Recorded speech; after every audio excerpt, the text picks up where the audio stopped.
Hello and welcome to the next episode of the Joe Martin Show. Today I'm here with Kazer and Damaged Goods, right? Sure. So can you guys introduce yourselves? We're a local, all-original band here from the Rio Grande Valley, Texas. We are, I'd say maybe like a southern rock band. I'm Kazer. I'm the lead singer, acoustic guitarist. This is my bass player, Alex. Mm-hmm. And the rest of the band couldn't really be here today, so we're representing for them. But we also have Ozzy, who is our drummer. We have Lando, our lead guitarist. And Randy, who is our second lead guitarist, also that couldn't make it today. But we are Kazer and the Damaged Goods. Mm-hmm. So how did this band start? The band started. I come from a long history of music. So maybe at a point, maybe like 3 years ago or something. I want to say it was maybe 2018, 2019 when I first decided to pick up a guitar. One day I bought a guitar. I said, you know what, I'm gonna learn guitar.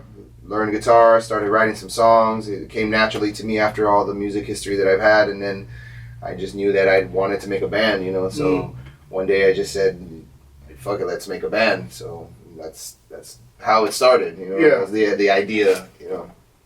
And why specifically like southern rock or country rock or whatever you want to call it? I mean, to be honest with you, I could in the writing and the music.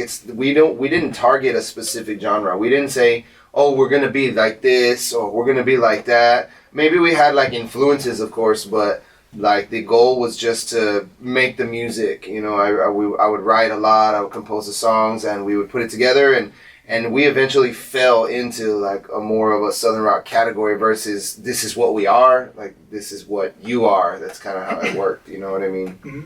But yeah, we didn't really choose a genre. The genre kind of chose us, I would say. Yeah, we all had really different influences too. Because, like for me, for example, I'm kind of new to the music scene. Didn't really start playing instruments until I kind of joined the band. And so I was always listening to more of like a math rock or metalcore, indie type of stuff. Yeah. And then once we joined the band, it was really just like, hey, whatever you guys want to play, like, you know, I'm here for it. And then our lead guitarist, Lando, he's a big punk. You know, he played with Terroristic Threat, another punk band that's local here in the Valley.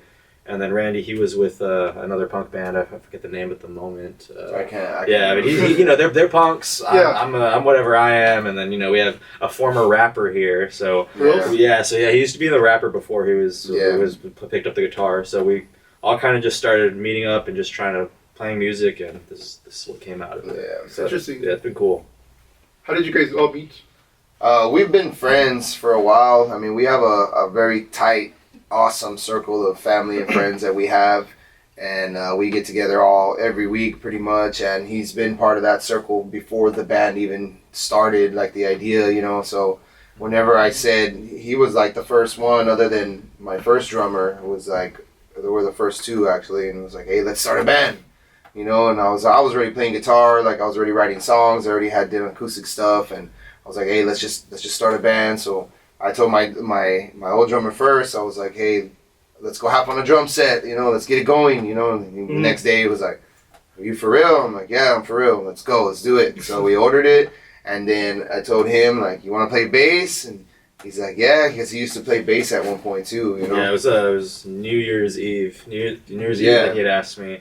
So we're all drinking, having a good old time. I mean, they pitched the whole band idea to me, and I got on one knee, I popped the question. Yeah, and I was like, yeah, man, I can be your bass player, man. I used to play in college for a little bit because, you know, I was bored at school. You know, eventually video games are only so much entertainment you can have. So I Craigslist bought a bass, and that's how I started playing like a long time ago, and then kind of stopped playing for a while and brought it back up with this. So that's how I got into the band, and then who was next? It was just us three for a little bit. It was actually me and the drummer were first, and then you came not even like 2 weeks later, and then Lando was, you know, watching us do stuff online. Yeah, And he's a little Facebook troll. He's of just course. always there, just scanning. Lurking. Yeah, he's one of those guys. Yeah. And he hit me up. He's like, yeah, I like what you guys are doing. I want to jam with y'all. He came and he jammed, and it was a wrap right there. And it was a 4-piece before. Before we had 5 of us, it used to be just 4 of us. Mm-hmm. So like after time, my first drummer had, you know, decided to go separate ways with us. And then we got our second drummer, who's Ozzy now. Mm-hmm. And then, you know, then later on is when Lando introduced us to Randy, which is our second lead guitarist. and we became a 5-piece because originally that was the plan. Like we want 5, you know, we didn't want a 3-piece or a 4-piece. We wanted it to be 5, like completely full. So we were able to actually pull it off, which is amazing, you know. Yeah, to give it that full, complete The sound. full sound, Yeah, because honestly, with 4 we were good, but once we added Randy and Ozzy too, he brings a lot to the table too. But once we added the 5 members, it just gives it a whole new element. Sounds a lot more complete. So Yeah, we're really happy with the direction of the sound is going. Out of curiosity, how did you switch over from rap to like this music? That's really interesting when you mentioned that. I'm like, rap?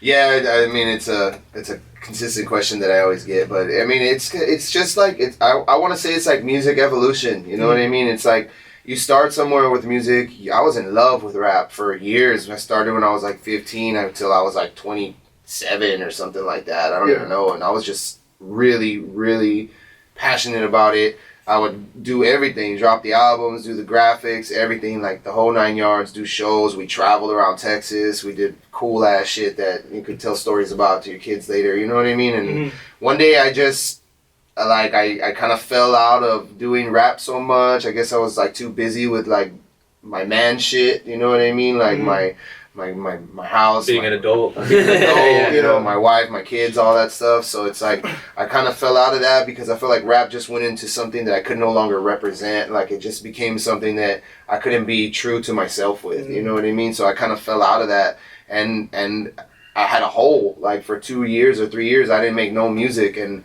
one day I was just like, man, I need something. Like I can't be without music. It's been part of my life since I was young. So I bought my first guitar, and well, actually my second guitar. But we don't talk about the first one because like all I did was just like pretend with the first one, like years and years ago. Yeah, it was like that, bing, bing, bing, bing, exactly. But now my first acoustic guitar, because the first one was electric, but my first acoustic guitar, I bought that one, and then that's how it took off from there. And as soon as I started playing, I learned like the basics, and I started writing. I just fell in love all over again. I felt like a whole new fire, like if I just reconstructed what I was doing previously and made it like better. You know what I mean? Like I evolved into this music, I guess. You know? Yeah. And you said your influence to start off with like rock, right, or math rock? Yeah, so like what I listen to, a lot of the bands I like more post-hardcore, math rock, metalcore. Like I like a lot of Dance Gavin Dance. Also like if we're going to more math rock, like Mom Jeans, or we can go to This Town Needs Guns. And then I also like metalcore, like or August Burns Red and stuff like that. So I like more of, I guess, that kind of spectrum of rock. I mean, I always listened to this stuff too, but that's kind of what I grew up listening to with my dad. Once I went to high school, I kind of went to my own direction. The skinny jeans and then the teased hair and all that good stuff. And that's still fun. Like I still listen to that all the time. I just like I like playing this more. It kind of fits where I'm at in life now. And how was your switch? Because I mean, it seems a little bit easier compared to like rap to southern rock, but like you were already someone in the rock category, so like. How was that? With me, the bass that I picked up years ago was literally just same way with him and his first guitar was just a little, blit, blit, blit. Like I just kind of had it there, girls would come over and they'd see the bass sitting there like, oh, you play bass? It's like, yeah, you want to let me show you what I can play. I play a Seven Nation Army for like a minute or two, and then all right, so what are we watching on Netflix? So that's basically what the extent of my bass. I lied a little bit about how good of a bass player I was to join the band. We definitely found out. I wasn't the best for a little bit. It definitely was a lot of practice to get to where I'm at now. So because of that, I didn't necessarily have influences on how my playing style. It was just more influences on what I listened to. So when I'm writing, sometimes it'll have like kind of like a similar influence on what I listen to, but because I started playing this kind of music first, that's kind of more the direction of where my playing actually goes. So it wasn't that hard of a transition, just because this is still kind of, I guess, my first go. Okay. Because before it was just having the bass just to look cool. And then the other question also we're talking about earlier was where do you guys normally perform at? Because like the scene that mostly covers just like the punk scene, so like the Gremlin, 707, like those are like the areas they play over there. But like, what about like Southern country? Like, where do you guys? I mean, it's hard to say, like I was trying to tell you earlier, like it's hard to say where we belong in the area because down here, for one, where we're at, there's not a big following for the kind of music that we play. So it's like, it's either, you know, more of a rock style or you're going to be like a Tejano band or something like that. You know, most places and venues down here are made for that. Yeah, or cover bands. Or cover bands are huge, you know, cover bands are huge down here. So it's like coming to us, we're not a gig, I would say. I always tell people, like, I don't really go gig, I go and do shows. I feel like there's a big difference between that, because you gig, it's like your background music. I mean, no offense to anybody, but like, it's kind of like you're there to play the songs that everybody knows and everybody loves, and it's just like, you know, when it's that's awesome. Yeah, it's great. We're not knocking on that at all, but like when it's a show, it's like people go specifically to see you and your music, you know. So that's kind of like what we're going for here. But as far as like where the venues are, I mean, it's pretty scattered. It's been for us. It's really been just like hit and miss. You know, we try some places, and then it's like, hey, these places ain't for us, or this place is great. You know what I mean? But I mean, some venues like the Moon Rock has been great to us. You know what I mean? The Hop Shop is one of our, I love the Hop Shop. One of our home spots, especially it's here in Harlingen. You know, it's a great vibe there and stuff. And I mean, we've been moving around. I was telling you earlier, like we've been to San Antonio. You know, we're going out to Houston or around Houston area later in December. You know, we're going to San Angelo. San Angelo in January. We've also played in Port Isabel at the Hopper House. You know, so we play pretty much anywhere that wants to have us play. You know, we've never heard any complaints whenever we come. You know, it's always a good show. People are usually blown away because, like he was saying, it's not really a gig; it's a performance. You know, we have the lights, we have smoke, we try to interact with the crowd. You know, it's all originals. You know, I mean, we do sprinkle in a couple covers here and there.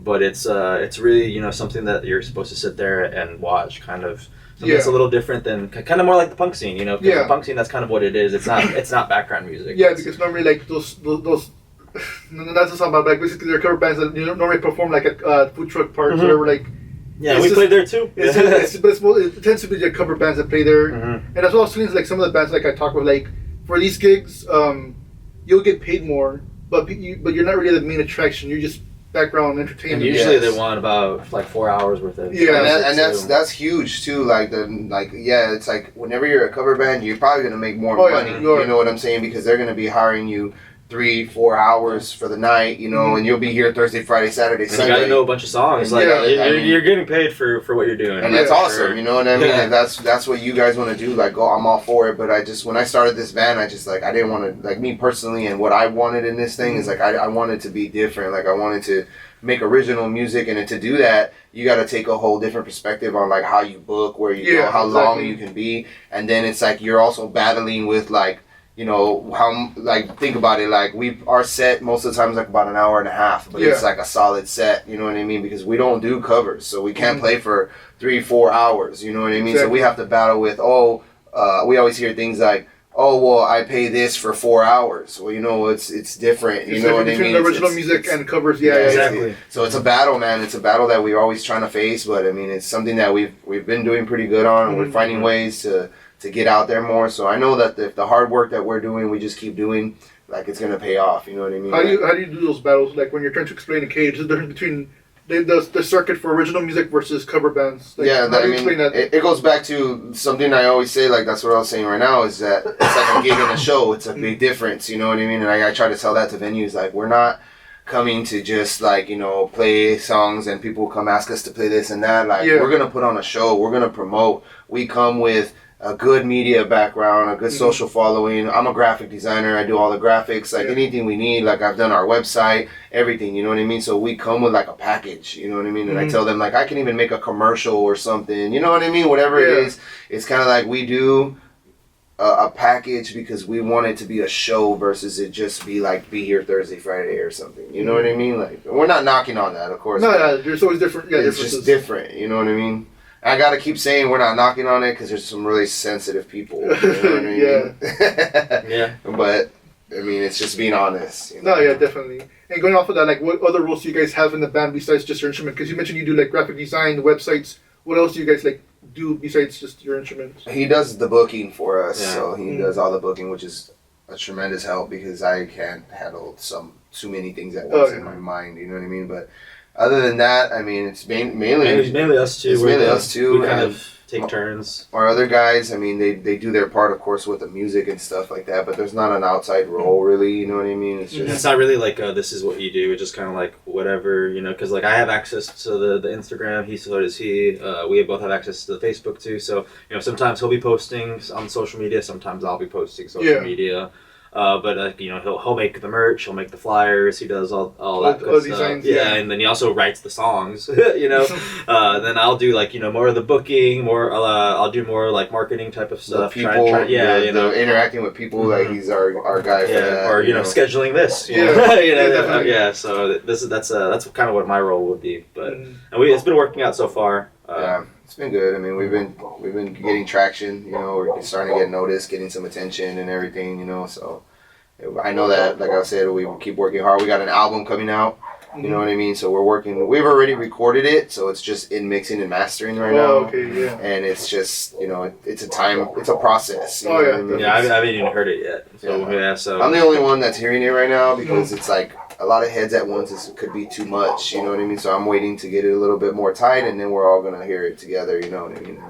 I don't want to say that might be a weird process, but like mentally, that's how I feel. Like I want it to be in a direction already. So if it's in this direction, and if you hear it before it even gets there, it's like you're gonna think more off of what it should. I don't know. You know what I'm saying? Like I get Well, it's you know, here's the song, and then I can have my opinion. Like, oh, can you turn me up here a little bit? And someone has this and that, and it's like, all right, cool. And they tweak it up once, and then you know we're still stuck on that same song because everybody wants to change something. Whereas if we just have it all in total, well, you know, we really can't complain about, you know, however many songs we have worth of stuff. Where's the main complaints at? And as artists, like you tend to be your biggest critic, man. Like, you know, like I'm a perfectionist. Like so when I record something, sometimes I'll do it over and over and over and over, and one little string buzz, and I'll do it over again. So it's like, it's like we would be our biggest critics. Like my advice to bands that are trying to put stuff together like that, I would say like don't sweat the little shit, because it's like the little shit is what's gonna keep you back, because you're probably the only person that's gonna hear that little thing. Nobody else is gonna hear that. And that's true, because there'll be times when like I've shown my girlfriend like, hey, here's check this out. Like, did you hear this? It's all right, cool. And then hear this one. She's like, okay, like what's the difference? And I'm like, it's completely different. And she's like, no, like they both sound good. And it's like, oh, okay, cool. Maybe I'm just overthinking it, you know. Yeah. Then since you guys are involved in that world, like it's easier for you to pick up on it compared to people who are like music playing times. Because when I was in marching band, our band director told us like, whenever you mess up or fuck up whatever, don't show that you messed up. Mm-hmm. Because most of the times the audience won't even know that you messed up unless you actually show it. Yeah, it happens on stage sometimes. I mean, I forget my own lyrics sometimes on stage. It's happened, you know what I mean? And you just can't stop and be like, well, what? You know, you got to keep going and, you know, fill it in. I freestyled some lines before on stage and just went back to the real song. You know, it's things you got to do as a musician. It happens to everybody. Like, you might slip up on your bass or on the drums, and you can't, like, freak out. You got to just play it off and keep going, because in reality, nobody's sitting there looking at you, like, nitpicking, like, oh, he missed the snare right there. You know what I mean? Oh, he messed up this chord. Yeah, he missed that chord. You know, by then they're already haters. The lead is just, they're standing there like, hey, what's up, dude? Yeah. Like, you're playing that Ibanez. You know those guys. Yeah. And sometimes, like, for performance, like, when you put on a show, it doesn't really matter, like, if you're perfect. I mean, as long as you're getting that vibe out there and people are...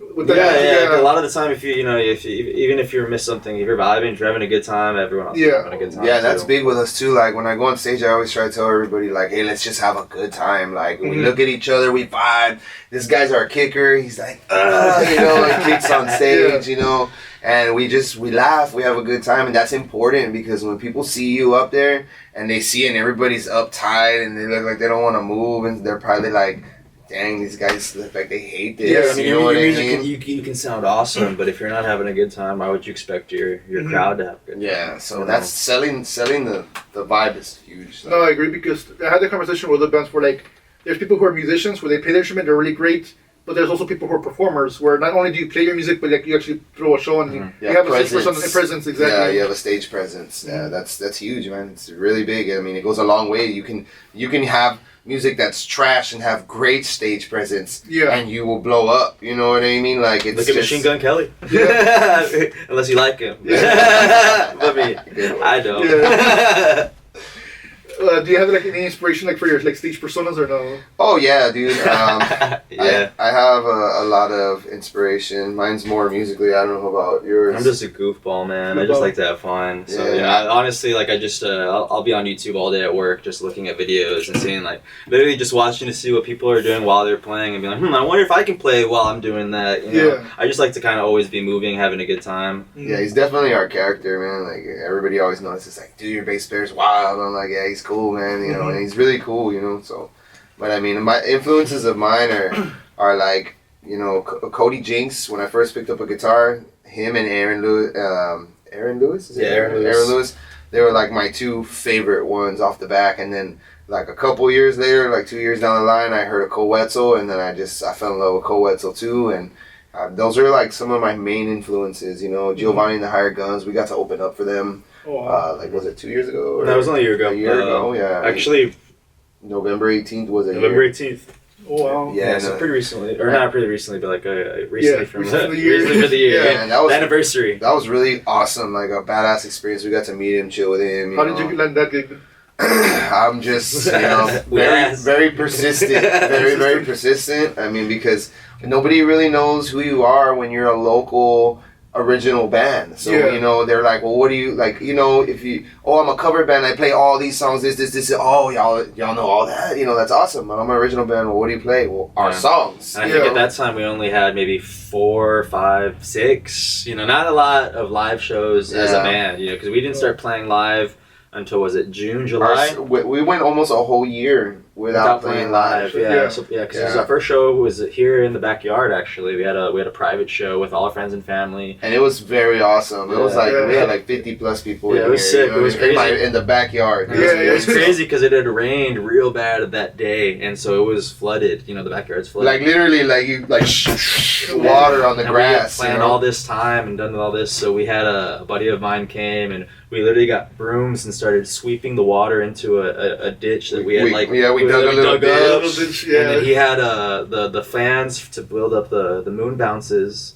He would blow those to kind of dry it up, and you know before we knew it, We put it- boards. yeah, it was dry. It was dry. You know what I mean? Yeah. So I mean, we- it was muddy by the end of the night, but it was enough so everybody can have a good time. Yeah. You know, we hung up lights everywhere. Yeah, we had an open bar too. So Yeah, we had a open bar. bartender came, and you know you could order like 4 drinks or 4 or 5 drinks. And Yeah, whatever. Yeah. I mean, it Food was- too. Food is provided. So you know we were trying to make a good first impression for our friends and family. Let them see Yeah. what we think. And we got our first time playing live, and that was like I think June or July. And then we opened up for Geo in November. So that wasn't a long time Yeah, to in be between. in between. And you know I was still learning my instrument, like I had said, because you know I had only been playing since January of that Mhm. time. So. We got really blessed and I was real fortunate to do that. Hell That show was fun. yeah, and that I mean, woke me up too. Like, wow, like you know, this is a big opportunity. You know, there's a huge crowd that we're playing for, and I was, you know, I was bigger than I was expecting at the time. I was like, you know, this is something that I really want to start taking seriously. And since it was like friends and family, like the vibe was just so good. Like everybody was singing the songs because they've obviously heard them while we've been practicing. You know what I mean? Yeah. So it was like the biggest confidence boost you can get going into live performances. You know what I mean? It was like, dang, we killed it. Let's keep going. You know, yeah, it was your friends and family, but that was what you needed. Like that was like a running start. You know what I mean? They were all there for the Geo show too. So you know, we're our first time opening for a big gig. You know, everyone's kind of standing there in the back waiting for Giovanni and the Hired Guns to come on. You know, we're on there, and all of our friends and family came and supported, stood right in there in the front. And before you know it, other people are like, hey, you know what? We're gonna go stand up Yeah. there too. Yeah. You know, because you know someone has to go be the first person. You know, so. Yeah. Yeah, we have an awesome support system. All of our friends and family have been with very, us. very Yeah, good you support know. system. Our friends and family are they're key to so much of the good moments and everything that we've had. Good shows, you know what I mean? They always go out there. They always support us. Like, even out of town shows, they drive out there to go and see us too. You know what I mean? And it's awesome. Like when I first started writing music before I created the band, I would sit down in the living room where we were all drinking, and I would play the songs that I was writing at the time. So that's like, you know, our circle was like built around all that. You know what I mean? And my music in the beginning was built around hanging out, friends. You know what I mean? And my songs aren't really about hanging out and friends all the time, but it just happened around that time. Yeah. You know what I mean? And that's why with the album we're working on is called Tequila Friday. Okay. And we've been hanging out for like 5-6 years. Yeah, I've been here for about 3 now. But yeah, And y'all started sooner before And me. we get together like every weekend, and we call it Tequila Friday because we would buy a bottle of tequila every Friday, and we'd come over together and we'd just take shots. Yeah, and everybody comes. You bring the kids too. Like it's a whole event. And we bring food, whether it be pizza or we'll make a brisket. Barbecue fajita. Well, everybody comes. Everybody brings everything. Stay as long as you want. It's a safe place too. Everyone's watching over everybody. It's not like sometimes when you go out to places, and even among friend groups, you can go out there and it's like, I don't really know if I trust my girlfriend talking to that guy. Like he's my friend, kind of, but like I don't really like. It's not like that with this group. It's literally it's very family oriented, and they've been supporting us. They sometimes some of them help drive us up, even if it goes all the way to San Antonio, or sell merch, roadies. We also have. People have helped pitch in for trips, whether for gas, even stuff like that. Even donated to us, like, hey, here you go. I know y'all need this for this trip. Boom, they giving us money. Like, I mean, not something that we asked for, but obviously it's like a great, it's a generous thing for them to do, and it feels like I wouldn't want to say no if they're being that generous. It just shows that like they believe in what we're doing. Definitely. They believe that Yeah, definitely. and they want to be a part of it too. And then whether it be you're not here playing the instrument, but you're the person who helped like help us get to where we're at. You're a part of this too. And our celebrations is their celebrations. Yeah, because it's one thing saying like, oh, like I'll listen to your music or whatever. Like you tell them like, oh, like, can you listen to music? Like, yeah, I'll listen to it, but like never get to it. But the fact they're actually like, supporting you and like giving you money and all. Yeah, they buy all the merch. This is like actual support. And we're not asking like them to like, hey, here's the merch, and they're like, hey, like I need this size, this size, this size. Yeah, we don't ever say like before it's even out. As soon as we post the picture. Because all our friends have like behind the scenes access to everything, right? So like when we're making shirts, they'll be there. What do y'all think of this shirt? And they'll be like, holy shit, I want that. So before I even get to post it up, we already got like all these orders from the friends, you know what I mean? Which is cool as hell, you know what I mean? It's supportive to us, and to be honest with you, like nowadays, that's where the money is made for artists. Yeah, it's at merch. The shows and it's at the merch, you know what I mean? Because streaming doesn't get you barely anything unless you're like hitting millions and millions of streams. And obviously you're going to be making money, but I mean, it's all about the shows, the shows and the merch. And so it's like, hey, if you know somebody who has a band or something, buy their merch because buy their CD, buy their sticker. Buy it, man. Show support because that's how they get to where they want to go. So. Well, those are the two questions I want to ask you. One, what made you guys choose an album? Because most of your music recently has been like singles, right? And second, like how do you like get all these gigs like out of the valley, and how do you like actually go on, I guess, on tour or like, to those places at least? What do you mean? How do we choose the album name? Well, like how did you land on an album? Because before you were just doing singles. Well, we knew from the get-go, like as an original band, one thing that most original bands or almost all original bands have is an album. It's like it's kind of like the original band, entry fee. Yeah, that or an EP. Yeah, or an EP. We already had enough singles. Music. Yeah, so we had enough singles, which could have been an EP, but we released them differently because they were all written different times. And by the time it came to what are we gonna put out, we already had enough music for a whole album. Yeah, like I wrote before we even started the band. I already had like over 15 plus songs that I had written. You know what I mean? So you off the back, an album can only be like 10 songs 12. Or something, So I already knew we got some extra ones, singles, and then we were writing more as we would go. So, we decided, this one's good, this one's hype, let's put this one out, like Sick and Tired. That was one of my favorite singles, and they hyped it up. And, the album is really, really like, it's really high energy album that we're about to put out. Like this is who we are. Yeah. This is the sound. There are a few slower songs, a little bit more on the. So there's a couple that are a little bit more on the countryside too. We're not just not just a rock band. We have that southern rock plus have a little bit of country, so you can hear some of that two-step sound too. Yeah. But a lot of it is kind of heavy, or not heavy, but high energy, aggressive. High energy, definitely. Heavy is a completely different. Yeah, we're not heavy. But we are high energy. We're cool. Yeah. But it's gonna be a good one, man. I mean, we've put a lot of work into it. We've been going back and forth in studios and recording with people for ever already. We recorded here, we recorded there. We didn't like this, we didn't like that. We couldn't like see eye to eye in places, and finally we just said, you know what, we're gonna do it ourselves. So we made an investment on ourselves, and we ended up recording our own album, which is being put in the hands of somebody who's doing the mixing and mastering. You know what I mean? So it was like we were able to not count on anybody except ourselves. Like we had no excuse. Now we have everything. Let's do it. You know what I mean? So we did it. And I'm so excited because it's like I've been writing this music for a long time already, and it's like my baby. You know It's what I mean? Finally about to be out. It's finally. Is it like an expected date more or less, or like time period? We actually hadn't scheduled it for November 18th, but since we were jumping back and forth between where we were recording it at and what we wanted, we pushed it to early 23. So we're thinking probably late January, February, March latest. Yeah, you know what I mean? We're pushing late January. Late January is what we want. But, you know, things could happen. So we don't put a date true. yet.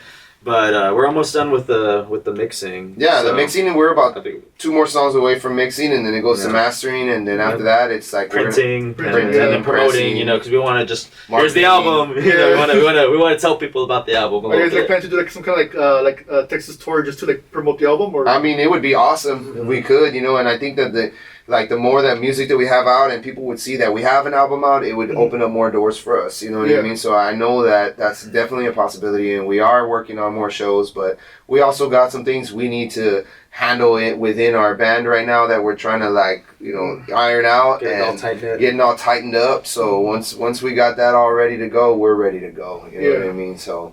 And we got a lot of new music we want to add too, so I mean it's gonna be good, dude. So, yeah, you guys sound really productive, really busy. We're looking forward to it. We are, man. We're looking forward to it. It's gonna be good. And how did you land these other gigs like outside the valley? Emailing. So what I do is, you know, I look at bands that I think we sound like, or that you know, we would like to strive to sound like, and so I go in there and I look at what they're playing, you know, and so a lot of them at first initially, you know, were the bigger bands, and so I tried emailing, you know, these big venues and these big halls, and they're, you know, so then I was like, all right, I'm thinking wrong. Let me think smaller. So then I was like, well, who's opening for these bands? So then I was looking at, you know, these other bands, and so I would find some other ones, you know, guys from San Antonio, guys from Houston, guys from doing the same thing that we're doing, you know? And so then I went to their pages and I followed them, and then I was like, all right, well, where are these guys playing at? And, you know, and they're doing the same thing that we're doing, you know, in random pool halls and random bars, food truck parks. And so, and they're from a different area. So then I just started emailing all the places that they're playing at. Like, hey, my name is Alex Soto. I play bass for Kazer and the Damaged Goods. Explained who we are, gave them a little bit of our background, sent them a link to our website, which also has our singles, our music video. Merch. Merch. There's a little about me. So, you know, we look pretty official. You know. So, you know, I sent it to them, and I would love to talk to you. And I usually give them like a few dates. Like, we're hoping to visit y'all in, you know, these 3 months. Hopefully we can cut something out. And, you know, out of all those, I maybe sent out 100 messages, and let's just say like 5 respond. So that's a legit turnaround rate for and that's anybody. pretty good. People are not gonna ask you how many bands rejected you guys. People are asking how many shows are you actually doing. So it's a numbers game. Yeah. So out of the 100, maybe 5 people will respond, but that's 5 shows that I wouldn't have had if I never sent out these emails. And for the most part, it's not that hard. It's literally just, you know, me sitting at my computer, just looking up places, looking at their what their stage looks like I think we could play here. And then once we get into talks and they're like, all right, then we start discussing, you know, rates and with travel and all that other stuff. So it's been cool. We've played so far in San Antonio. That's the furthest place we've played. That's the first we got so far as a band together, and we had a successful night in San Antonio. We sold out merch both nights. times? Because we've gone twice to the same bar. We went first as like a trial run. And they loved us, and they wanted us to come back, so we came back in the summer. Was it summer, right? It was like July. Yeah, around there. It was July, and we had a good turnout. You know, a lot of people go out there. They love us, and I'm from there, so my family and friends from over there get to come and see us too. You know what I mean? So it was a successful. Yeah, they even booked an opener for us. So the first time we had to find our own openers, which is pretty hard to do in San Antonio when you don't know anybody. You know. So we had we just kind of figured out like who do we know that knows someone that has a guitar. You know, it was kind of like that. And then this time when we came to play, like, oh yeah, no, don't even worry about it. We got the opener taken care of. So it was just like, all right, cool. Like, you know, we did a good first impression. So I feel like if we ever go back there, it'll always kind of be the same type of turnout. Yeah, even after the second time that we left, the owner already contacted me and told me, hey, whenever y'all want to come back again, you know, let me know. So we're welcome back there. And that's kind of the impression that we give off everywhere. We've never had complaints. We've never had nobody say like any bad things about us. It's always like, hey man, y'all were great, you know, whenever you want to come back again, which is awesome. You know, it's kind of like a mental food for you as a musician, you know what I mean? Like makes you hungry. It does. More, yeah. Do you have any more like any upcoming gigs here in the valley? We got let's see. We got the next gig we have is December 3rd. Yes. That's not in the Valley. That's in Angleton, Texas. which is outside of Houston. The next following morning, we'll be doing a podcast in Houston. And then, Oh, really? yeah, and Cool. December 10th. Cool. December Yeah, promotion 10th, we'll out be there. playing in Mission at 5x5. Yeah. 5x5 Brewing in Mission. That's for Sean, our friend Sean Mecca's birthday bash. And then December 17th, we'll be playing with Whiskey D and Sean Mecca again at the Big Renee or Big Reenie, I think Big is his Reenie. name, yeah. And that's gonna be at the Landmark on Tower in Alamo. Okay, yeah. And I'm looking forward to that one because I you know, Whiskey D's been around for a long time, so I think I think that'd be cool to, you know, link up with them, and they've made original music too before, so we have a similar vibe, you know, like, I don't know, I think it'd be cool, so. Yeah, we went on his podcast too. For real? Yeah, on PBT, and that was a cool experience too. We had a good time meeting with him, so real good people, and Sean Mecca's a cool dude too. Yeah, Sean Michaels, we've been friends for a long time because, I mean, he used to rap, now he does country rap, and I mean, I come from rap, so back when I was rapping, he was rapping, you know, we were like in the same rap scene, so we've known each other since I was forever, you know what I mean? So it's cool to see that he's evolved and I've evolved, and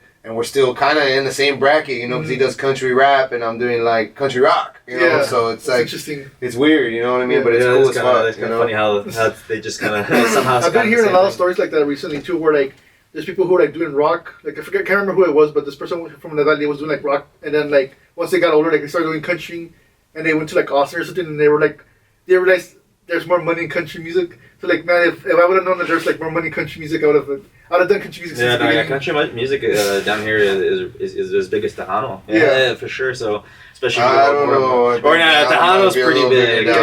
But it's probably like the second. It's pretty big. definitely. Especially bigger than rock, because you know at rock you only have so many places. Yeah. You know, And it's true, there is more money making in the type of music that you play, because like when I was rapping, I mean, I rapped for over 15 years. I spent more money, like, I spent a lot of money doing stuff like pressing CDs and albums and stuff, but I didn't get the love, and like, don't get me wrong, I had a lot of fans, I did great, but like, I didn't get the same love and attention that I'm getting now, or that we're getting now as a band, you know what I mean? And it's a whole different thing. Like, over there, you go to a rap show and everybody's like, and then like, this is like the acceptance.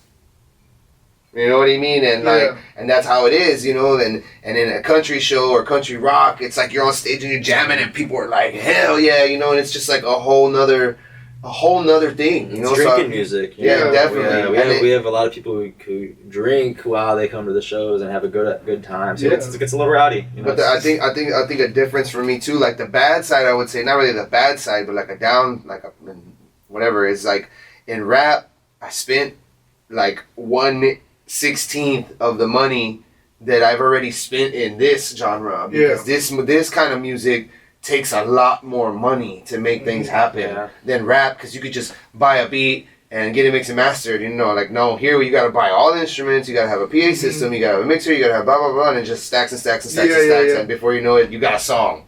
And then when you can get an album on all that as rap, and then in country it's like you get a song, because it's like so much more work, you know what I mean? So that's like the downside to it, but it's not something that's like that's to push you away, but it's just like for awareness, you know what I mean? Like, I mean, that's why rappers push out mixtapes. Like, that's what I was gonna say. Like, it's very interesting because I guess like older rap, like people would use like vinyls because it was cheaper to make like a beat off of like those kind of music or sampling, whatever you want to call it, compared to like buying instruments, and it's a whole like bigger investment, like how you were mentioning with equipment. Yeah, that's interesting. Yeah, it's been a ride, man, and shit goes wrong and shit breaks, you gotta buy something, or you buy something and you think you did the greatest thing, and then like, you know, 2 months in, you're like, damn, I should have bought this instead. Should have spent that extra $60. Yeah, you know now what I I'm mean? here with this expensive piece of equipment that I'm not even in love with. Yep. So it's trial and error.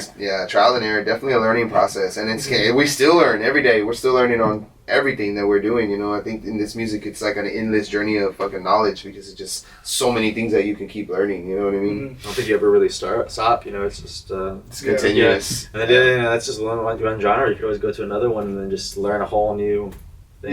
Music school like that. I think after this genre, I'm probably gonna throw in the towel. Just kidding. And on that topic of like music, were you guys like like traditionally trained, or did you just like pick up tabs, or how did you guys learn your instruments? Well, I have this. I learned from an app. I got an app on my phone. In the very beginning, I grabbed the guitar, and I don't know shit about guitars. I don't know what a chord is or nothing. And so I downloaded this app. I'm not gonna promote for them. Yeah. But there's there's an app, right? And it's like you put it in front of your guitar, and it'll tell you what each key is. What each string is, and it has a tuner and all that. And then it'll show you chords, and you play it, and it'll tell you like what you're doing wrong as you're playing it, or it'll give you like a song to play along with it, and you play along with it. And honestly, that's pretty sweet. Yeah. That's how I learned like the first. I've learned all the basic chords, and once I learned the chords, I didn't even use the app no more because at this point I was like, I already got what I need now to compose music. You know what I mean? And I just went from there, and then I like to like go and try to find chords that I've never played before. You know what I mean? I'm like, I look at people playing, I'm like, what the fuck is he doing? And I'm like, I gotta see what that is, and I figure it out, and I'm like, oh shit, and then I'm like, you know what, let me write a song with this now. You know what I mean? So it opens up like more doors, and there's so many chords and ways to play, like it's it's cool. What about yourself? For me, honestly, it was our guitar player Londo. Because in the beginning, like I said, I kind of fibbed about how good I was when I showed up to practice. I was like, I'm just a little rusty, and so finally just like finger here, finger there. All right, just there you go. And so we played it, and then that's kind of how I started learning. And then eventually, then it was YouTube, a lot of YouTube, and then just repetition. So self-taught, I would say, but. Lots of peer pressure. Yeah, a lot of peer pressure. A lot of joke cracking and peer pressure. Hey, you suck. It's the where's the G string? Yeah. Where's the G string? That was the joke for like 6 weeks. Yeah. I'll figure it out next week. Yeah, never happened. Never happened. I know where it is now. No, but that's good. Because people learn different ways. Some people just learn through ear. Some people like. YouTube has been like a big one. Mm-hmm. That or some people like they go to like the traditional music schools here in the valley. There's a couple like in McAllen, wherever. But it's always interesting to like hear like how you guys learn an instrument because there's no right way. There's just different ways of doing it. Yeah, and I hear people say all the time because I play with like a capo. I don't know if you know what a capo is, but it's like I don't have one.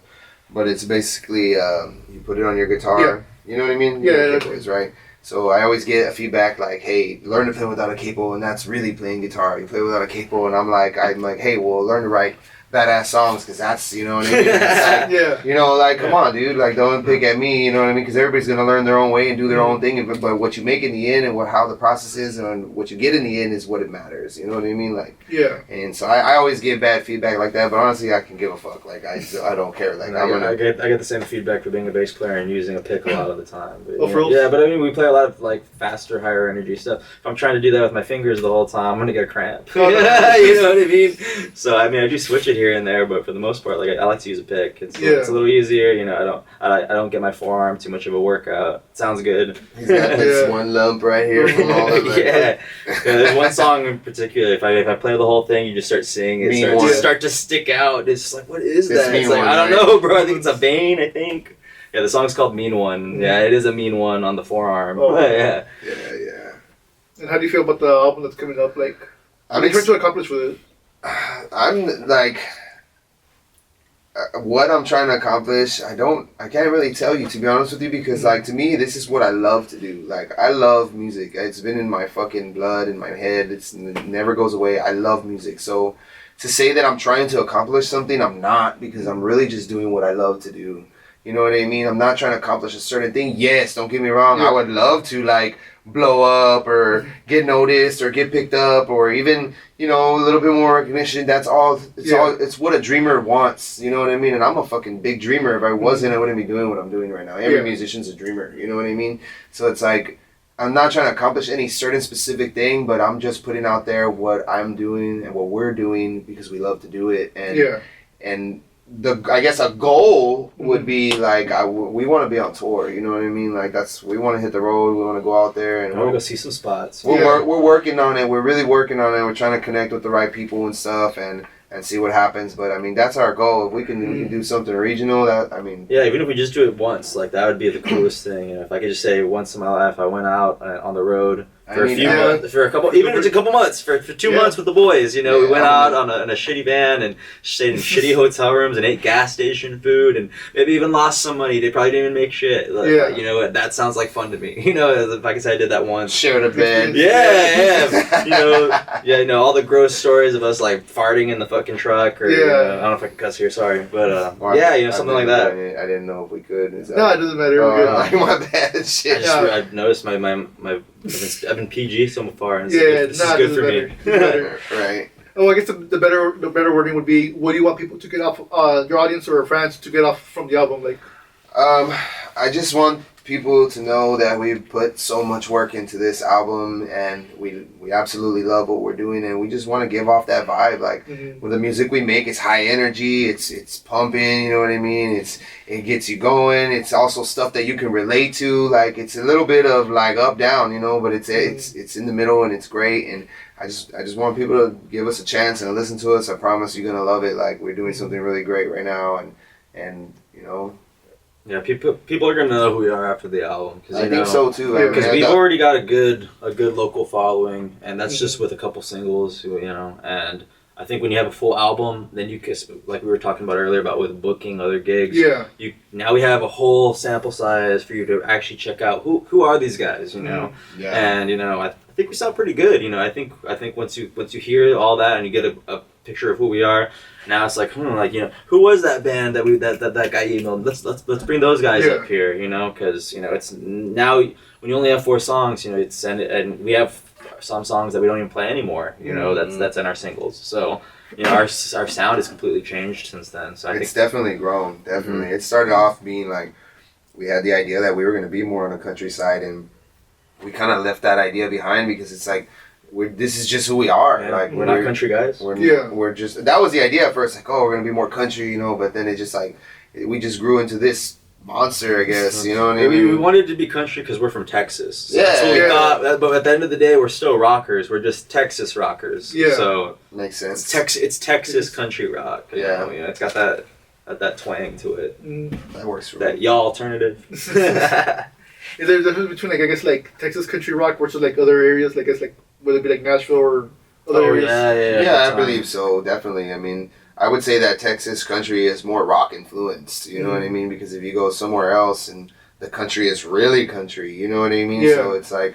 Yeah, a lot of country people don't like Texas country. Yeah. One of our biggest influences is Co Wetzel. And a lot of people hate on him for saying that's not country music, and it's he's huge, people love him, but it's not country music. So, but there's always going to be those people. There's always bands. Have something to say. There's always bands like that where even Nickelback. That was a big example where everybody hated Nickelback, but they're really successful on their tours and all stuff. Or recently, the new band that's been hated on, even though they're really popular, is Weezer. Yeah, Weezer has been getting a lot of hate lately. Yeah, and they're still successful. It's weird. It just happens. I wonder how that happens, where people just choose a band to hate of social media. Yeah, or a movie, what was that Coldplay with the 40-Year-Old Virgin? Yeah. When they made that joke about, how I know you're gay, you listen to Coldplay. All of a sudden, nobody listened to Coldplay anymore, just because of the joke. Mm-hmm. Even though Coldplay's got some good music.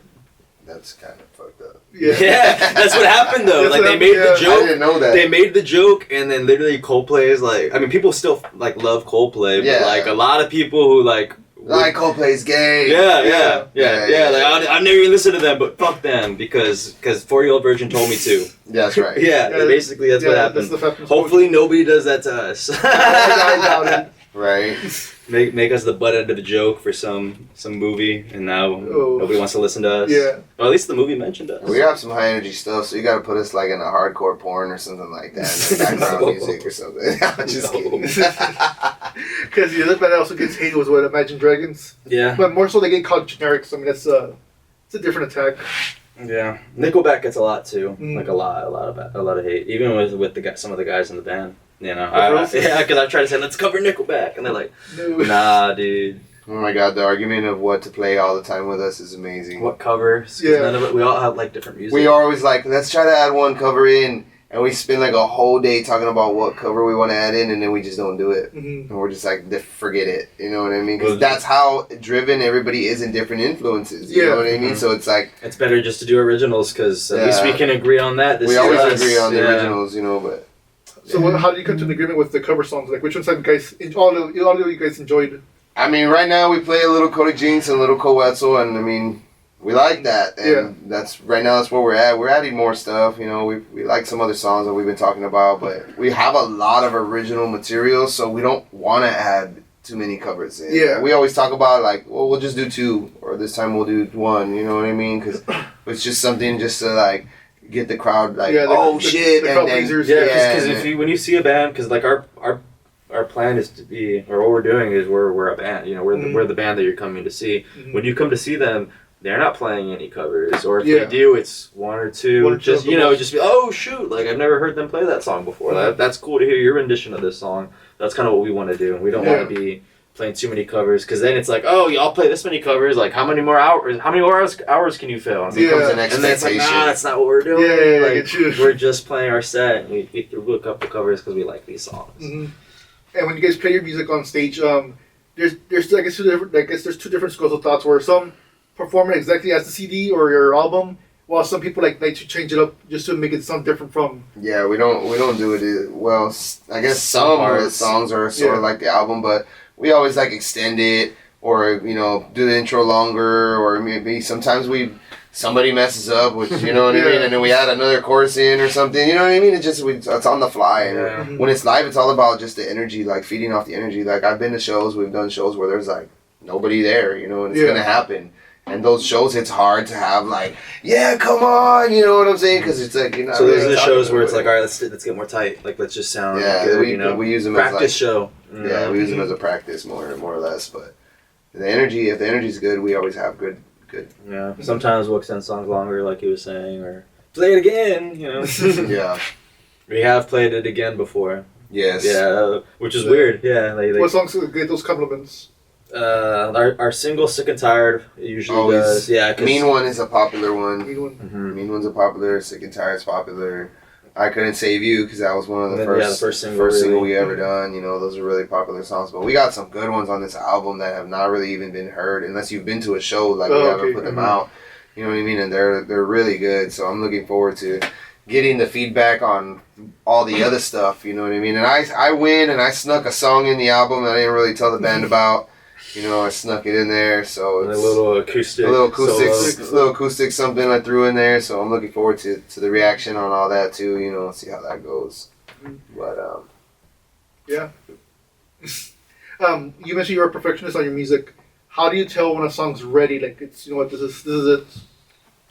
Oof. I don't even know when the song's ready. I mean, because we always feel like, oh, it could be better. It could be better. It could be better. So I think it comes down to a realization of like, you just gotta put it out. We're gonna settle for this, and not really settle because it is really good. Yeah. But we're just so perfectionist that we want more and more and more and more and more, and eventually we're never gonna get there. Yeah. So we always come to the spot where like, you know what? It's just fucking ready. Like, let's just put it out. Like, let's just do it. All right, let's do it. And we do it, and eventually everybody's like, dude, the song's dope. Like, see, and the whole time we were panicking about the things that nobody's even like really knows anything. Yeah. You know what I mean? So it's really just all of us agreeing, like, you think it's ready? Yeah, well, somebody thinks this, well, I know, but, like, it's ready, right? Like, yeah, okay, it's ready. Fuck it. Let's run it. It's always good to get an outside opinion, too. Like, he shows his wife a lot, so she helps. I'll show my girlfriend, they kind of tell us, and then we kind of... But we were talking about not surrounding yourself with yes people. Did you have that previous experience, or? No, it's not really an experience that we've had. It's just, like, it's something that I don't really encourage around within my circle, because you can make music and people will tell you, oh yes, it's great, yes, it's awesome, just because they're your friend or your family, and that's not the kind of mentality that I like for my people around me to have, because then you think you're doing great and you're not really getting the criticism that you need, or like people are not really being blunt with you, and then it's just like, here you are becoming worse when you could be getting better. It's kind of like getting that shitty tattoo, and you ask your friend, like, hey, man, how's it look? Yeah. And they're like, look at it, it's like, Yeah, like that looks great, you know, and then there you are, you know, with that shitty tattoo until finally somebody just says like, "Hey, dude, it's not like, that good." Yeah. That tattoo and then is you not second guess okay. everything, like, "Oh, what the fuck?" Like, none of my friends like were being honest with me, so luckily our friends don't do that. They tell us when we don't sound good. They tell us when we need to what we need to fix or what could be better. And there's even been some recommendations that we've actually implemented into the songs and have worked out. Yeah, me and my wife are go back and forth about it a lot, man. Like I'll tell her something or I'll show her something and she has like her opinion and like I don't agree with it sometimes, so we'll go back and forth, but in the end it's like it's a very good opinion, you know what I mean? So it's like she's been around me for years in my music career, so it's like she knows me and what I'm capable of and what we're capable of, you know what I mean? So it's like she's a good influence, you know what I mean? And musically, like one person I look to for advice, you know.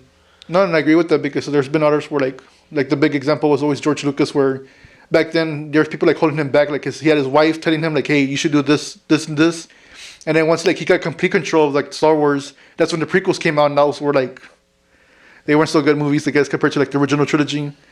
So your take is like sometimes it could be good to kind of listen more to the people around. Yeah, because that's how the original trilogy is like great, like for Star Wars. But then once he like took over and nobody wanted to like, criticize George Lucas because he's the guy. George Lucas. Yeah, he's George I didn't know Lucas. that. And that's how the prequels came out. That makes sense because if we played like for example, not saying anything bad, but if we played just what Matt was trying to play, that would be all like more on the countryside, which would still be cool and stuff, but it would be a completely different band than what we were. Yeah, that's something that happens a lot. Like I'll bring in this flavor of song and I'll be like, I want it like this, and like I give it to everybody, and it like it's inevitable because of everybody's background. Like you're gonna put in something that you believe is what's good for the song. So that's kind of how we get to where we are. Like most songs start off in a more country feel, you know what I mean? But by the time we're all on it, like it's definitely got a rock feel to it. It's more. I think it's almost like a grunge type of sound because, like with that tone that we have, like it's very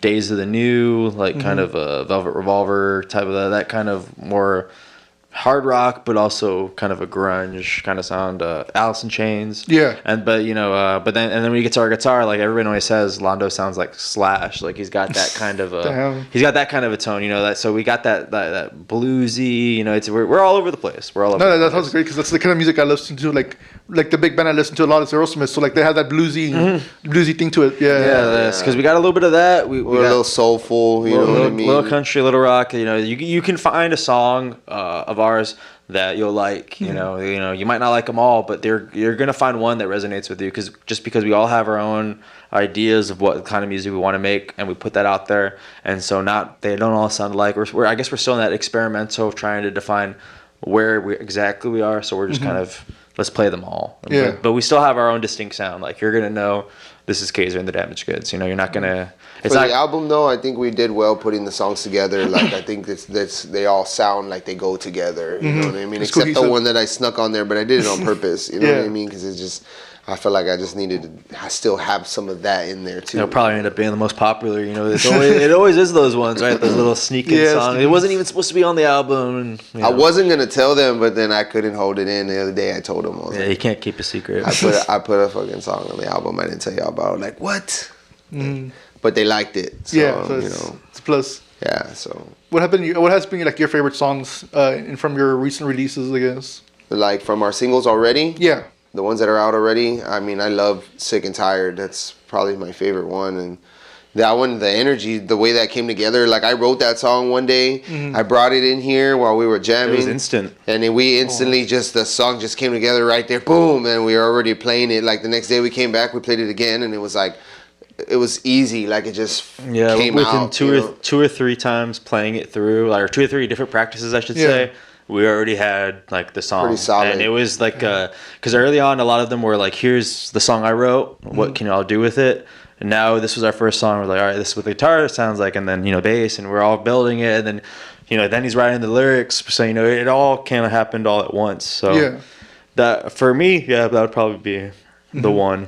And when that happens, like when you have like those sparks of like I guess inspiration, do you guys like record the sessions or like how do you do it so you won't forget the lyrics or any chords or anything like that? Yeah, we have to record it. Yeah, whenever we're together and we're doing it together, we always try to record some video, or it's mainly just for the sound. But yeah, we just push record and try to, and then we'll send it later to each other. Like, hey, this is our practice that day, and we'll flip the idea around and stuff until we come up with something solid. And I mean, it's the best way I feel like to go about it. Yeah, because sometimes when you're just playing the set, in between sets, you start just playing something randomly, and you all of a sudden you get that riff. And it's like, oh shoot, like that was kind of cool. Like, let's try and build off that riff. And if you're playing it and then you're not recording it, you're gonna forget. Yeah, that's what I was gonna say. Because some of my friends have like there's songs that they thought about, like they didn't write down the lyrics, they just stayed in their head and didn't like record on their phones. Then by the next night they forgot about it. It's a lot of fun too. Like I'll write songs in my phone, and if I don't put a voice memo to it, then I'll wake up the next day and I'll read the lyrics and I'll be like, how the fuck did I sing this song? At the very least, you gotta hum it. Yeah, something. Yeah. That's what I do, man. Like when I write songs, I put my phone, I write like the chords down, and I'll write like, the words, and then I'll leave the voice memo along with it, so that way I can come back and hear it and see it all together at once. You know what I mean? And that's like the best way to do it, because if not, and I've done that in phones and like broke phones, you know what I mean? Or like lost the fucking recording or deleted it somehow, and that shit sucks. Or transferring fucking shit, losing everything, and like. But yeah, I think a lot of people nowadays, I think the majority of people use their phones to write. Yeah. You know what I mean? It's rare that somebody will pull out a piece of paper and a pen and write. Yeah, imagine like how it was before, like actually having back then. Yeah, because you have to remember that riff, and like some of them are pretty complicated, and it's just like, how are you gonna, you have to remember every little thing, and not everybody's gonna, I know for me, I can't remember what I just played. Half the time it's just like almost muscle memory, just like, oh wow, that was pretty cool, Yeah, because even back then, like, to record stuff, you would need tape. Yeah. And even that's expensive after a while, like, to keep doing it over and over. Over and over. Yeah. Yep. So how's that, like, has that affected, like, how you make music? Because now you're doing everything digitally as opposed to, like, back then where it was, like, tape. What was your process, like, making your album? Well, we recorded here for our album, we pick days, we pick days. Today it's going to be drum day. We're going to do all the drum tracking. We would do all the drum tracking until most of the drum tracking was done. Then we would build on top of it. It wasn't like a live recording. Like I do plan on doing something eventually, like a live recording, but these are more studio recordings, so we kind of like tracked everything, And once we had everything together, we sent it to our buddy, and he's doing the mixing for us, and then from there it goes somewhere else, so for mastering. Mastering, it's a process, man. And the mixing to me is like, we are the biggest critics, like I said. So everything we hear, we're like, let's do this or try this, and then before you know it, it's just back and forth. So that is the most grueling process out of all of it. I think after that, the mastering, it's just like sounds better than what you thought it already sounded like. You know what I mean? So it's like, that's not a problem. So it's been tough, man, but it's going good with the recording and stuff. And that's our process, the recording it. Like, we just did everything here and sent it off, and the process, No, that's exciting, because, I mean, I guess you have, like, more control of what you're trying to do instead of, like, wasting studio time. Because sometimes, like, even studio time is expensive. So the fact that you guys did everything here, that's really impressive. Yeah. We tried the studio thing, and it was expensive. And then, we just... it didn't come out the way we expected it to, and if we wanted to go back into the studio, it was going to be more just like money. Yeah, money. It's for everything, and it's like, I want to have the creative freedom to want to change things or want to do things without there being such a big price to it. And I get that's how it is. That's how it's supposed to be, But we just were not, I guess, financially ready to be doing that as a band yet. So we just said, you know what? We financially made a decision to invest in ourselves, which in the long run, it ended up being just as expensive, but it's just like, now it's ours. Yeah. You know what I mean? And we could take our time with it. And then we can also, use those skills that you can reuse them. Because we still spent as much probably in the long run in the grand scheme of things, but in the future we've learned how to do all these things ourselves, and we won't have to pay that next time. Maybe, who knows, maybe in the future, if you think we did a good job on our album, hey, maybe we can record your album. Exactly. You can start doing those. So it was cool. was a cool experience for, especially for as a young band with a first album, to do it like for the most part, all ourselves. Yeah, DIY. Yeah, I think that was I wouldn't want to do it any other way, personally. Yeah, it was definitely a long, extensive, sometimes very frustrating process. It's still frustrating. We're still not done. Yeah, but it's gonna be worth it, man. Yeah. We got some really good music on there, and we're looking at about 11 tracks. So, 11 tracks. Yeah, so it's gonna be a good one. I mean, some of those, none of the songs that are on this album have been released. So this is all brand new stuff. New stuff. You know what I mean? No, none of the singles you've heard already. Though we're leaving those singles and we're making a whole new album. So yeah, because a lot of times when you have a single, it's also in the album Yeah, too. some people, yeah. And a brand new album with their own singles. So That's exciting. yeah, hopefully music videos too. yeah, we're gonna coming do soon. some music videos too, like closer to the release. Yeah, album release party or / show.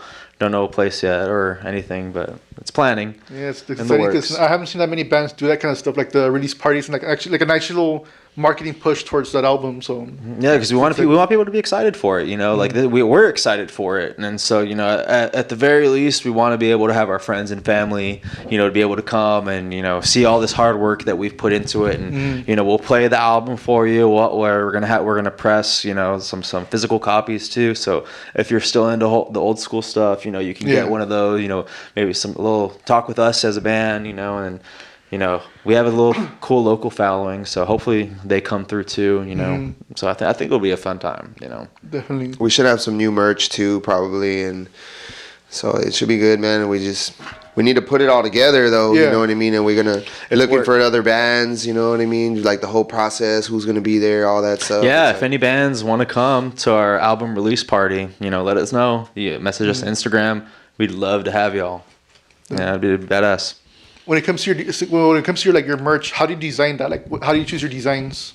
I've been doing graphics since 2004, maybe, and I've done thousands of stuff for hundreds or whatever, like lots and lots and lots of work from people all over the place. So I have a great sense of creativity and knowledge of like color design and what fits with what, flow, symmetry, all that stuff. And when it comes to designing, like I just sit there. I like to start early in the morning with like some coffee and like a bowl. You know what I mean? Yeah.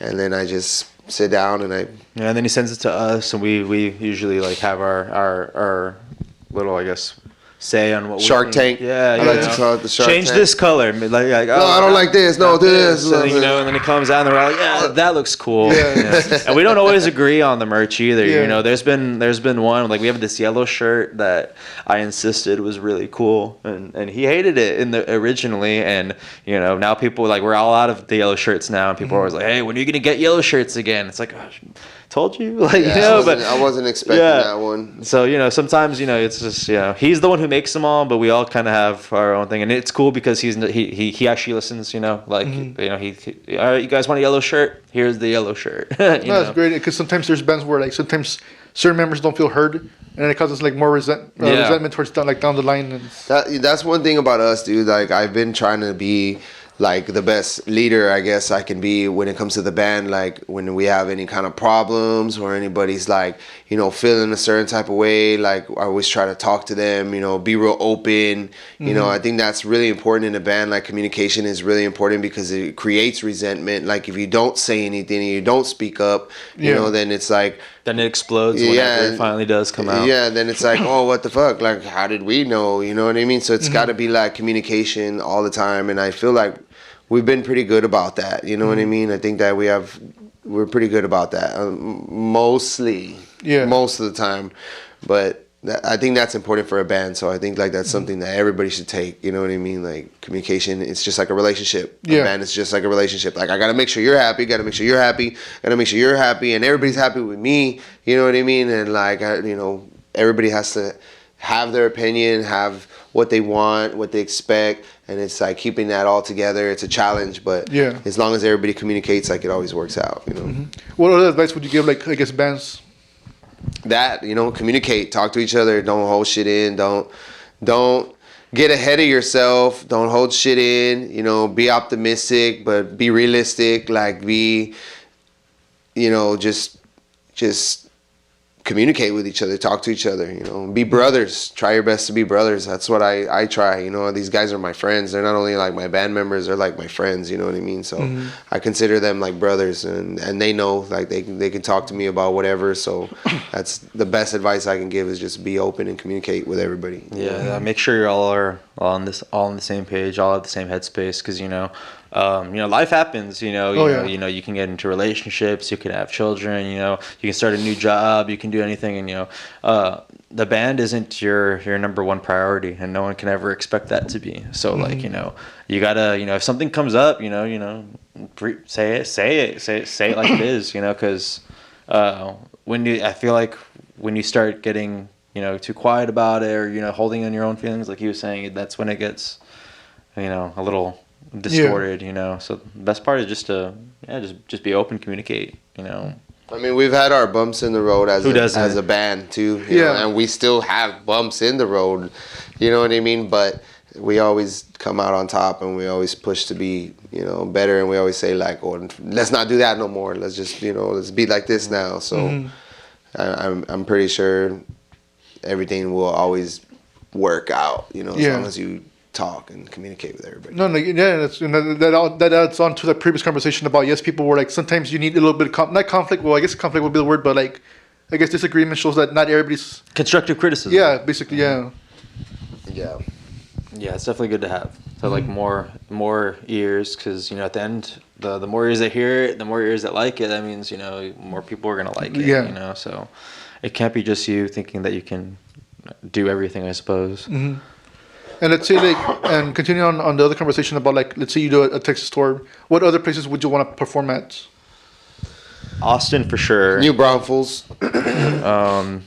Why not another San Antonio? Yeah, College Station too. I feel like, you know, that would be a real cool spot for you know, a cool college town. You know, San Marcos. Yeah, like, I think college towns, because right now, for our kind of music, a lot of the bands that are blowing up are like Giovanni and the Hired Guns, Pecos and the Rooftops, Co Wetzel, you know, and all those guys started off, you know, playing in small college town bars or doing frat parties and stuff like that, you know, and that's a different scene from like the punk and everything that you're doing. Definitely. But it's kind of like the co-op parties that they have. That's kind of like, you know, like our scene's co-op parties, and so like I think that would be a cool thing, you know, getting into more of that red dirt college town type of thing. Yeah, because those are the people who want to vibe, drink, and have those. Yeah, because you know our music, it's fun, it's higher energy. Down here, a lot of people like the country, Tejano. It's not the best part for us, but if we go and if we were putting our music out in that area, you know, even Texas Tech, you know, Lubbock area, you know, they would love us. You know, it's just we're just not in that area.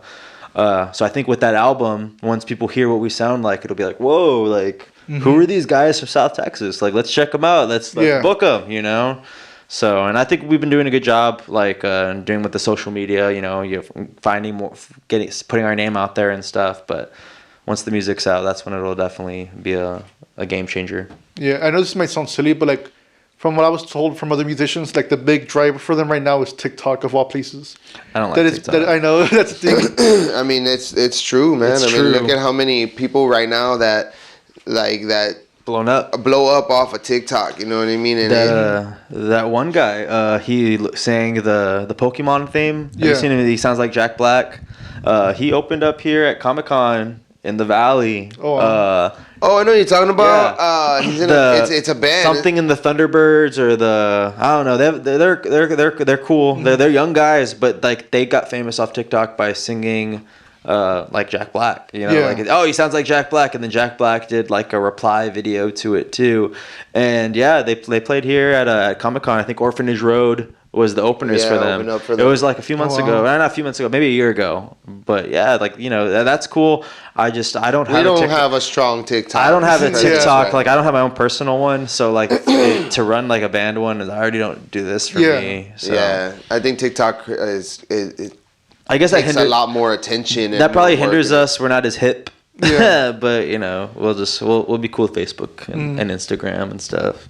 Eventually, there'll be a following on TikTok. Eventually, someone will probably do it for us. We had somebody running for a little bit. My brother was actually running it for a little bit, but I mean, we haven't been doing that. We haven't been focusing so much on TikTok so much. I guess because of the album, like we were just, you know, focus Focus more on just on the music itself. Yeah, Yeah, I saw an article. I forget who was saying it was an old school rocker. I was actually reading it today at work, and he was saying like how like TikTok artists are like screaming depression because like you just need to get that instant gratification. Yeah.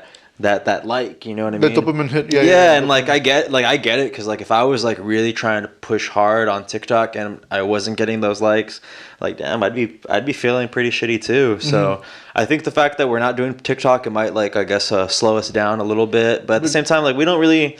Yeah, sometimes you just don't need it. We don't need it, you know what I mean? We're not there right now, you know. If maybe later, maybe one day I'll try the TikTok thing, but it's not where we're at right now. We've been doing fine where we're at, and I don't know. I don't want to get depressed like that old guy said, because I'm one of those people too. Like, oh, why did you like my picture? I thought, look how cool I am with my bass. No, definitely, because he's over here just judging yourself. Like, oh, this guy.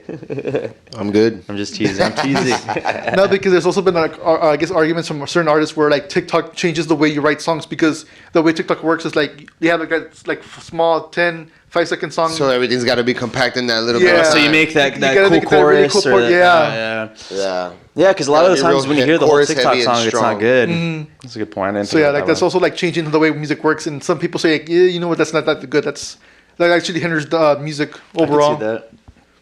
Yeah, I guess it would take away from like cool ass intros or stuff like that. It's just like immediate, like, you know what I mean? Because it has to be in that little quick punch. I think as a whole, like social media isn't really like the best thing for anything, whether it be like music or anything, because then you're getting too many outside. I mean, we were talking about how it's good to have constructive criticism, but then once you start getting too many people, you're gonna have haters, you know, who are just gonna hate on you just for this, and you're gonna have negative people, or you're gonna have to say people who just say you're awesome that just don't really even know what you're saying, you know. So it's one of those things you just kind of I guess kind of take it with a grain of salt. Has that happened to you guys or no? Or you had like, I guess, trolls or whatever you want to call them? No, I don't think not so. Yet. Not yet. No, I mean, I'm sure they'll come. Yeah, eventually it's gonna happen. But everyone's been very supportive lately. We haven't had no trouble online, nothing like that. I mean, we've been no haters. I don't think. You know what I mean? I'm pretty sure we got some haters, but. We don't know them. We've got some haters. We don't know who they are. Yeah. You know? We've got some haters, I'm sure. Nah, I mean, eventually it happens. Like, once you get big enough, I mean, even now, like, I'm pretty sure there's people like, oh, look at them. Yeah, I mean, you know, even like exes probably too. They probably don't like how we're like making music. You know, like, oh, is that song about me? Like, no. yes, it is. Or it is Who knows? Yes. That jerk being all cool, singing songs about me. No one even knows it's about me. I didn't say your name. Right. Yeah. So, I mean, it doesn't hurt that much. Yeah, I mean, those songs do also do roles. I mean, you have Taylor Swift making her career off like breakup songs. Ex-boyfriends, yeah. So, I mean, if you think about it, I always say this. I'm like, in every song, there's some type of love-related lyric in every song, even if it's not about love or a woman or a man. There's still something in there you say that has to do with a relationship or love. You're not going to put it to pen to paper without it being something like meaningful. Like in every song, songs that are even about like fighting or whatever, there's still like a lyric in there, or a line or a portion that's about love or another person, like, you know what I mean, feelings for somebody. So would that apply to your own album or no?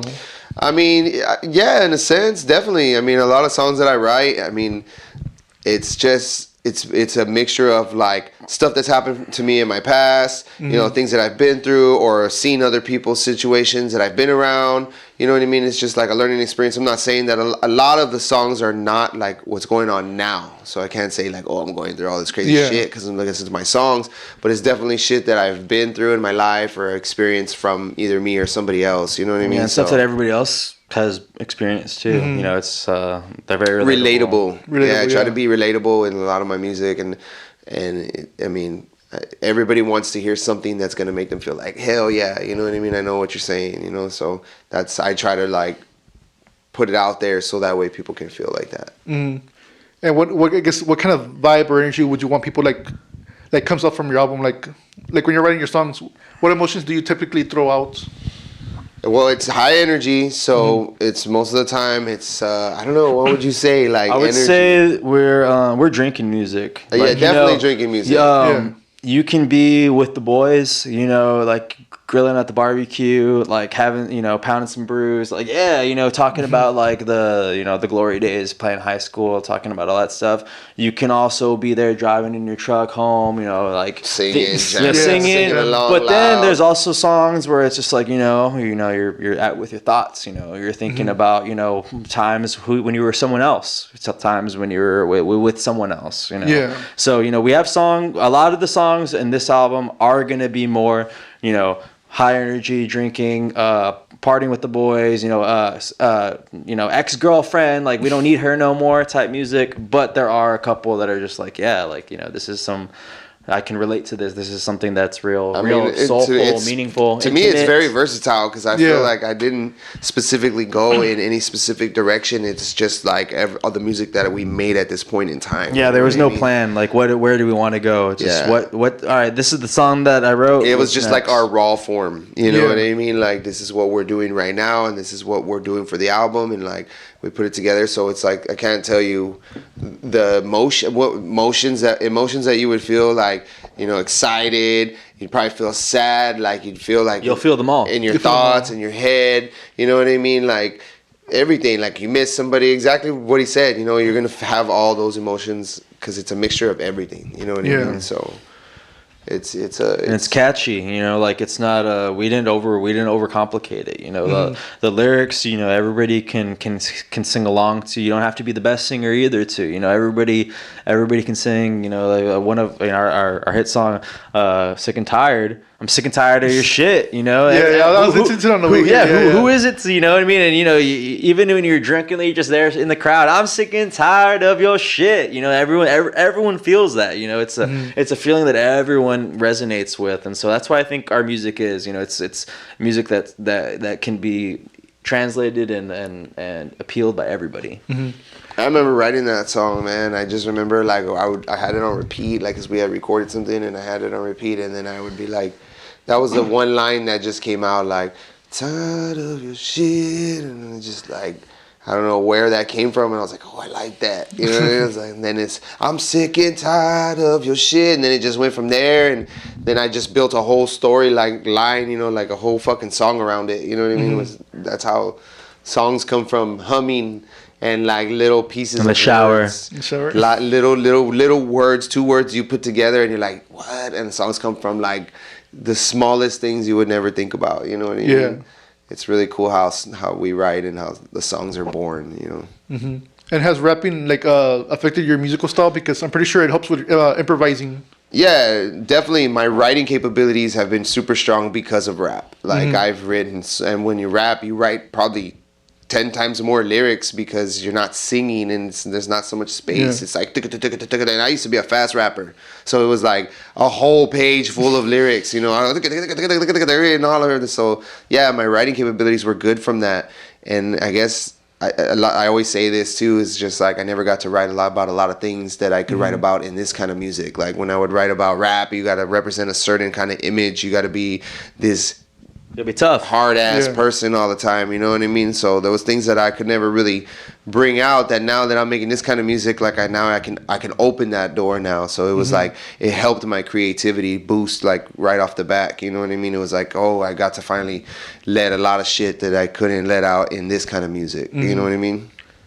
Yeah, and I never thought about that, where like there would be the differences between like how you present yourself between different genres. Yeah, because in like rap, nobody wants to hear somebody be emotional. In country or rock, that's what you gotta be making the music. You gotta be emotional. You gotta show people like your softer, or not really softer side, but like your more personal side. You know what I mean? Like, and that's a huge difference in the genre. You know what I mean? So the writing was like, I got to do this, and now I turn around and I get to do this. Yeah, rap is more flexing, and then this genre is more vulnerable, I guess you could say. And has there been like the flip side where like there's positive stuff from the rapping scene that's not really, I guess, as obvious or different from like the rock and country side, or no? What do you mean, like? Because you mentioned like there's negative stuff, like you can't show like certain emotions, interact a certain way. Has there been positives that came out from being in that scene itself? I would say he still gets a lot of love from the people who were listening to him then, because a lot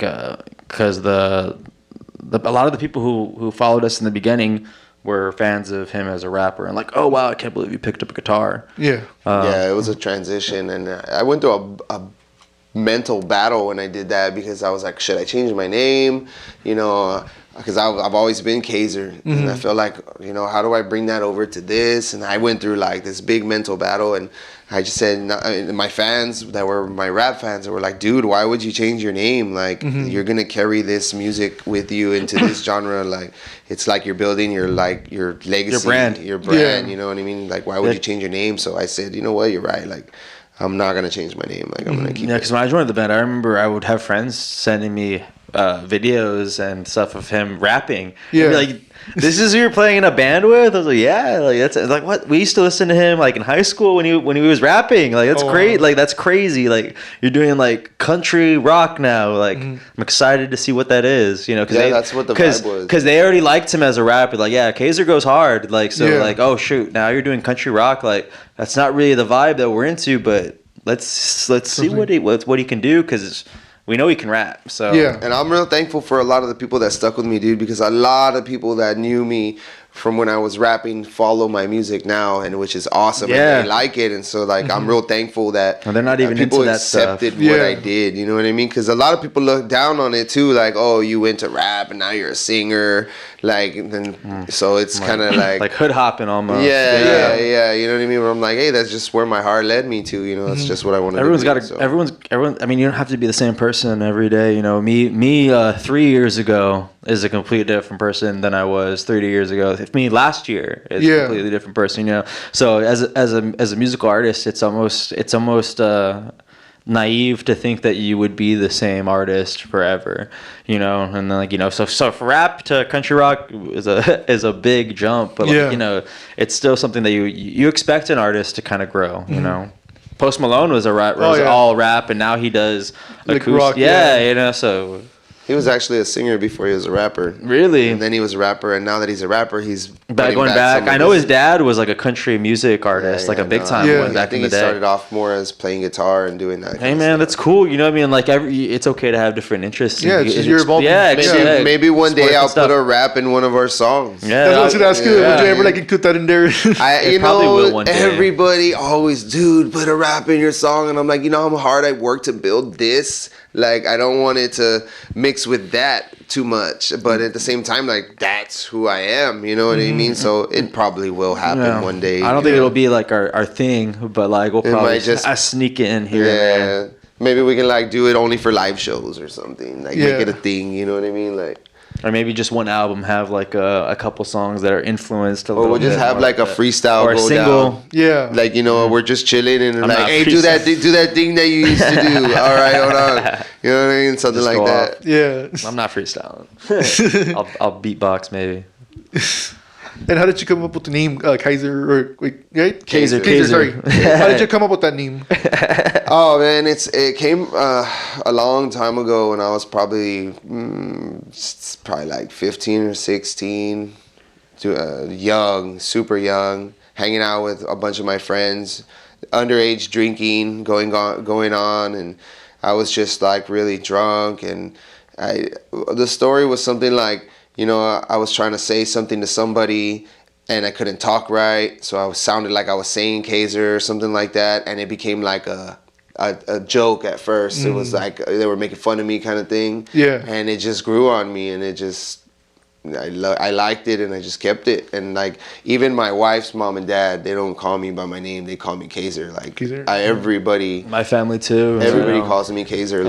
If I say Matt, they're just like, who? I was like, Kazer. Like, oh, okay, cool. I've had that name since I was super young, so it's like people really know me by that. Like my friends' parents, like everybody, you know what I mean. So it's cool. It's cool. Like it's better than my government name. And how did you come up with the name for the band? We sat on that for a while, dude. We went back and forth on a bunch of stuff, and we thought about keeping it just Kazer. So we actually made shirts for our debut show, and it was just Kazer, which was for friends and family in the backyard. Those are the OG. Going down. So if you ever see those around town, it just says Kazer. On the back, it says shots, and then it's got the date and. Those were the first. We were just Kazer. We were just Kazer, and then the week of the show, we were spitting out names. And I think, it was you, right? He said Kazer and the Damaged Goods. And that was, like, the only one that we're like, yeah, that sounds pretty good. And then before the show even started, like, we're like, yeah, we're going to be Kazer and the Damaged Goods. Shirts were already printed and everything. But we're like... It's going to become the collectibles. Exactly. That's how I thought of it, too. I was like, these are collectibles. Like, I don't even know how that name came about. I mean, do you remember? We were throwing out names, and it was all just, like, we were just being, like, dumb with it. I can't even give you, like, examples of what it was. But it was just, like, just... Kazer and the this, Kazer and the that, and he's like, well, all right, we're Kazer and the Damaged Goods, and all of us were just kind of like, huh, like, yeah, we are kind of damaged, huh? All right, like that's not too bad. Like, we're good, but we're damaged. Yeah, so that worked out. You know what I mean? So we kind of spitballed some other ideas, but I was gonna look for that was it. I was gonna look for the logo for the band. How did you come up with that? Because you have the circle with the bull or the longhorn. It's because I kind of wanted it to be like at first it started off the idea with it looking like a belt buckle. Yeah. You know what I mean? And then I was like, nah, I don't want it to look too like metal or something. Like, not metal as in sound, but like reflection metal, you know what I mean? So then I was like, I made it a little bit more solid colors. Instead of like an oval, made it a circle. And it was just kind of like, when it comes to designing it, it's just kind of like slapping ideas together until you find something that you really like, you know? I really like the skull. It like represents more of a countryside. Like the font is real like in your face, you know what I mean? Like, I love the ring around it, the orange color. Like, I don't know, it just, to me, it felt like that was what it was gonna be, and everybody agreed. Like, I think it wasn't even like a vote. Like, that was like probably the one thing that we were just like, that's it. Yeah. And then, because originally it's the same logo, but it just said Kazer, and then he just made the Kazer a little smaller, threw Damaged Goods underneath it, and we're like, that's it. It's amazing. Yeah. So we are Kazer and the Damaged Goods. So I guess the last question, just to wrap it up, because I think we're coming up on time. Yeah, no problem. What was your favorite part of the podcast? Man, you've been really cool with us, you know, this whole time. The questions were great. I like the response you've been giving us, you know, like the feedback, like on the follow-up questions is cool, man. So I've enjoyed it. It's been fun, you know, that it feels a little bit more personal. You know? It doesn't feel like so much scripted, like we talked about earlier. Like, you know, it's been good. So my favorite part was pretty much the whole thing. It's been fun, bro. Yeah, like you're saying we're wrapping up on time, and I didn't even realize we've been talking for a while. I looked at the time a minute ago. I was like, damn. It just felt like, you know, just some bros hanging out. So, you know, that's cool. Yeah, we'd love to be back if you ever have Definitely. us. Like, once you guys have released your album, I would love to have you guys on so we can start promoting that stuff again. Yeah, that'd be great, bro. That'd be definitely great. We'll set that up for sure. So I guess right now you can plug in your social medias, your Spotify and all that stuff. Check us out at www.ktdgmusic.com. KTDG as in Kazer and the Damaged Goods music.com. On our website, you can find everything. You can find our music, our videos. You can find our show schedule, photos. There's a bio up there. Get to know us, get to love us. Expect our album, Tequila Friday. That should be coming out early 23, maybe January, February. And come check us out at some shows. We'd love to see you out there. You can announce the shows. The ones that are coming up. Okay, well, the shows we got coming up, December 3rd, we'll be out in Angleton, Texas, outside of Houston. We'll be at the Dirty South out there on December 3rd. On the 10th, we'll be at 5x5 in Mission, the brewery, 5x5 brewery.